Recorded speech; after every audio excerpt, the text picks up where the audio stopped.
Well, hello everyone. This is Dr. Bob Kaiser, your happy professor. Welcome to the review of week 1 and the preview of week 2 for HADM 6360 here at the University of the Incarnate Word online. It is about 11:30 in the morning on the 14th of January. It's going to be a cloudy day here in San Antonio, I think. Weather will be in the 70s, which just seems a little warm to me, but certainly better than when it's cold. Um, let's uh, uh, let's be about the business though of talking about what happened last week and what we can expect for the week to follow. For those of you that are visual, here's the outline of the entire course.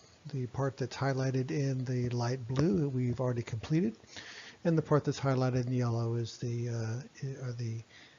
deliverables, if you will, for the week to come. You see there's a discussion question and the first paper due. Let's talk about those here in a bit. Before we do that, though, I'd like to go ahead and just review the week that just was. The APU tutorial was completed by y'all, and I think the reaction was generally positive. I share that with you because I think it's important that you have some baseline in terms of academic style as you engage in or continue in your academic careers. The introductions and the bios I thought were pretty interesting. Obviously a very eclectic group with lots of geographic and life experience diversity, so that's going to be good. The discussion question for the first week had to do with the CEO checklist, and again, I was very impressed with your thoughts and your comments about that. I added my thoughts in the final entry on the discussion board before it was closed. I ask you this question because I think it's important that one be aware both of one's interests and things that perhaps we don't find as interesting. It's very simple and very easy in the midst of the busy day of a leader of a healthcare organization to want to focus and to naturally focus on those things which we find most interesting and most engaging. The truth is, as several of you commented, each of the things on that checklist were really critical.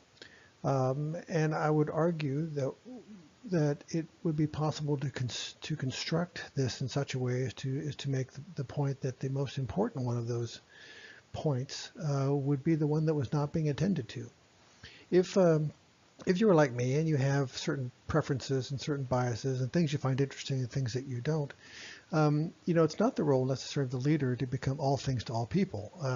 It is very much acceptable, in fact, preferable that you collect a team of individuals and that parts of the checklist, if you will, that are not as engaging for you, that you find somebody for whom they are engaging, because again, that way there's a collaborative effort to achieve the end that's desired. So again, great work on the discussion question. I was really impressed with your critical thinking and your engagement, and I'm looking forward to our moving on to week 2. All right. Well, speaking of week 2, the discussion question for week 2 is here on the slide. And no later than midnight on Tuesday, and that's noted so Tuesday, not Wednesday. All the discussion questions in the future will need to be commented upon by Tuesday at midnight San Antonio time. Post your answer to the following. Consider a healthcare organization known to you in your experience and incorporating referencing material from the assigned reading this week. How have leaders of that healthcare organization contributed to or detracted from the establishment of an ethical culture? Now, I know several of you don't work necessarily in a healthcare organization, so if you have insufficient exposure, then how have leaders in other settings with which you do have some familiarity contributed to or detracted from the establishment of an ethical culture? Response by Tuesday at midnight, and then a substantive response to at least 3 of your classmates no later than midnight on Friday. So initial post on Tuesday, 3 responses by Friday. I would encourage you too to engage with this question earlier rather than later. One of the things which several of your classmates did in the last discussion question was to basically save all of your comments until the half an hour before the discussion board closes. I mean, that's okay, I suppose. It does meet the letter of the law. But part of what I'm seeking here in the discussion board is for you to bring your wisdom and your experience and your knowledge and your thinking and all the things that each of you bring to the table. I want you to bring that to the discussion board because your experiences are really vital in helping inform the collective thinking of our class.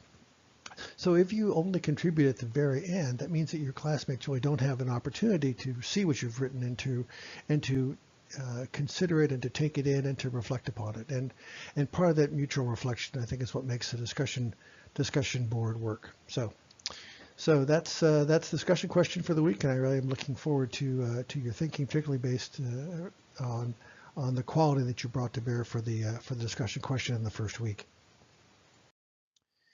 Week 2 is also the first week where there's an essay, and we're going to talk a moment about sort of the general categories of essays in this class. But no later than midnight on Friday, submit a 250 to 500 word, and that's short by design, APA style essay addressing the following. In Exhibit 2.1 in the text, there are 7 listed functions of cultural leadership. Of those 7, which one do you think is the most important in achieving success for the healthcare organization, and why? So the essay needs to include a title page, running headers, at least one reference, if only to reference the text, and an in-text citation. There's no need for an abstract in such a short essay. Please review the AP tutorial should you need to. You received a copy of the written assignment grading rubric, and that's what I'll use when I grade your essays. Now let's talk briefly about this whole idea of writing a short paper. I will share with you that one of my secondary goals in this course, besides the content as it relates to managing healthcare organizations, one of my secondary goals in this course is to have each of you become masters of the short essay. And I will tell you, this is something I feel pretty strongly about as a result of my own life experience. I have been where you are now, and I have had to write 5,000 words, 10,000 words on various topics, and that's all good. It is all good. But you know, outside of an academic environment, I cannot remember a time I had to write more than a couple pages on a topic. And I want you to be able to do that really powerfully. So writing a short paper, 250 to 500 words in length, and yes, I will check word length. Begin with a powerful introductory statement that focuses the attention and lays out the rest of the paper. And this is really important, making sure that you explicitly answer the question that's asked of you. A few main points to get what you want to get across, a strong concluding paragraph, and a summative statement, if you will, that really encapsulates what you're thinking. So grammar, syntax, spelling, APA style are very, very important, particularly in the short essay format. Even when you're not writing in an academic setting where APA style may not be important. In the short essay format, if there are grammatical errors or syntactical errors or spelling errors, the gravitas, the weight of what you bring to bear will be diminished markedly because the people who are reading it will be blinded by the syntactical, grammatical, and spelling errors and will not be able to see the content. So that's really, really important. All right. So finally, getting in touch with me, you have my email addresses there and my cell phone number there. I generally am more responsive to email. I am more responsive to texting than voicemail, as my wife will tell you. Office hours are by appointment, and what that means is that if you need to talk to me or visit with me in some other sort of format like Skype or whatever, we will find a time. You are very geographically disparate around the globe, so again, I want to bend my schedule to meet yours rather than you having to bend yours to meet mine. If you have any questions, or general questions should go on the discussion board under questions, aptly named question section. If there's something that is a bit more personal, a bit more pointed, then please feel free to send that to me by email.